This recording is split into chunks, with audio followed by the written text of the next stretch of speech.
উদ্যোক্তার চেয়ে দালালের দাম বেশি। যে জায়গায় যাই দালালিতেই টাকা বেশি। আমি এমপি হিসাবে 4 মাসের বাচ্চা, আমি এলাকায় কি করতেছি জানেন? শুধু আর কিচ্ছু না, উন্নয়ন তো পরে, দালালদেরকে একটু টাইট দিয়ে একটু চাপের মধ্যে রাখছি। তাতে হয় কি, সাধারণরা একটু প্রমোট হয়।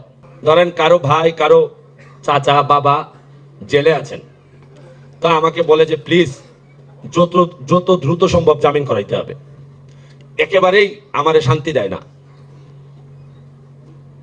তো জেলে থাকলে মানুষ আসলে বেরিয়ে যেতে চায়, একদিনও জেলে থাকতে চায় না। কিন্তু সমস্যাটা কোথায় জানেন? জেল থেকে তো বের হইতেই চায়। কিন্তু এখন আমার অবস্থাটা এরকম, আমি এমন এক দেশের এমপি হয়েছি যে দেশের বেশিরভাগ মানুষ এই দেশটা ছেড়ে দিতে চায়। যে কোনো জায়গার ভিসা নিয়ে আসলেই হয়। আমার সিলেটে তো বিশেষ করে 4 লাখ টাকা এক জায়গায় হইলেই কেউ কানাডা যেতে চায়।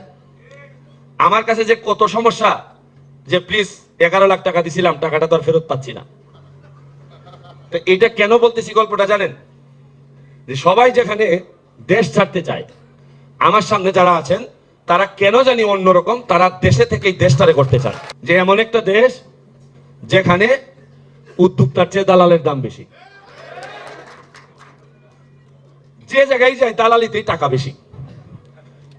আমি এমপি হিসাবে 4 মাসের বাচ্চা, আমি এলাকায় কি করতেছি জানেন? শুধু আর কিচ্ছু না, উন্নয়ন তো পরে, দালালদেরকে একটু টাইট দিয়ে একটু চাপের মধ্যে রাখছি। তাতে হয় কি, সাধারণরা একটু প্রমোট হয়। কিছু লোক আছে দেখবেন নৌকায় উঠে সমুদ্র পাড়ি দিয়ে বিদেশে চলে যেতে চায়, আমাদের বঙ্গোপসাগর পাড়ি দেয়। তো ওদের কি হয়, এইরকম ভাসমান জায়গায় এরা হয়তো 1 দিন থাকে, 2 দিন থাকে, তারপর হয় সে মারা যায়, আর নাইলে সে যে দেশে যাইতে চায় ওই দেশে সে মাসখানেকের ভিতর পৌঁছায় যায়।